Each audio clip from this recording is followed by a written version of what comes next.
When I ask agents what one of their biggest challenges in their business when we're coaching and consulting, it's usually one of two things. The first one, and you can probably guess it, is lead generation, consistent lead gen, and I'm actually not going to talk about that today.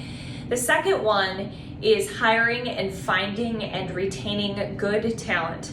When you get to a certain level in your business growth, there's only one way to get back that work-life balance and or continue to grow your business, and that's by having somebody that you work with or somebodies that you work with. So today I'm going to walk through 5 things that you need to do in order to have the ability to find, hire, and retain good talent.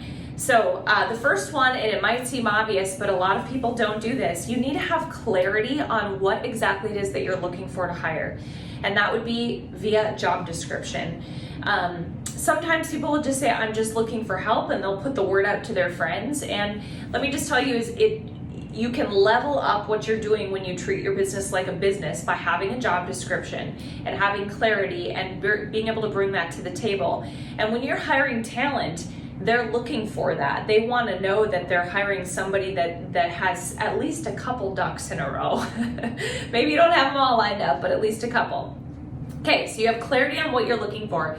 The second thing is having clarity on your value. What are you bringing to the table?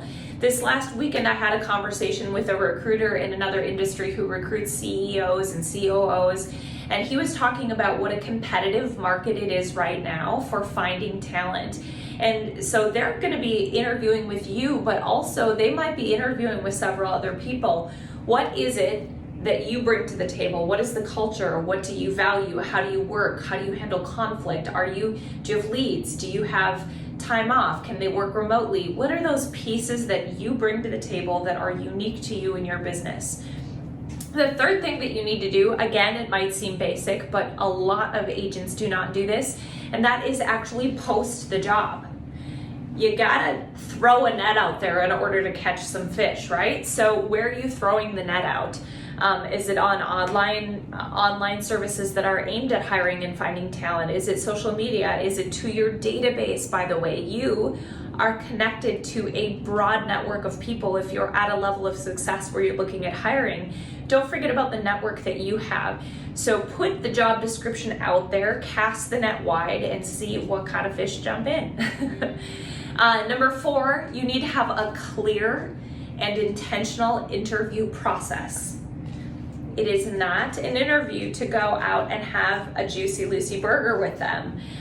But it is when you have a very thorough process. You might have some personality assessments in there, questions aimed at understanding how do they think, how do they make decisions, how are they best led and empowered, what motivates them. Some people are motivated by money primarily, but some people are motivated more by flexibility. So when you have an intentional and thorough interview process, you're able to understand what makes them tick, what motivates them, and not just what their skill set is or what they like for a side with their burger. Number 5, and again, seems obvious, but we run crazy in this business, right? And I know how busy all of you are. One of the biggest challenges people have is that they find talent, and then they make an offer and they hire talent, and then the talent walks through the door and they're like, here you go, good luck. Having an onboarding and training system for the people that you hire is imperative to set them up for success. It does not mean that you need to hold their hand all day, every day, but you should have a 30, 60, 90-day plan so that when they come on board, they have some clarity and some sense of where to go for resources rather than just getting thrown into a hot mess. And by the way, if it's your first hire, you probably have a hot mess and that's why you're hiring somebody.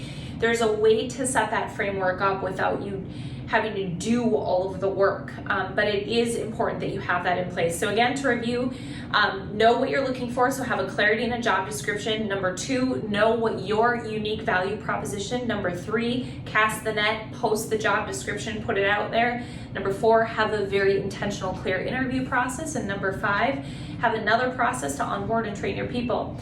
As always, if you need these resources, if you want to sit down and dive into more of these specifics, this is what I do. This is my sweet spot. This is what I love. So shoot me a DM. I am happy to help.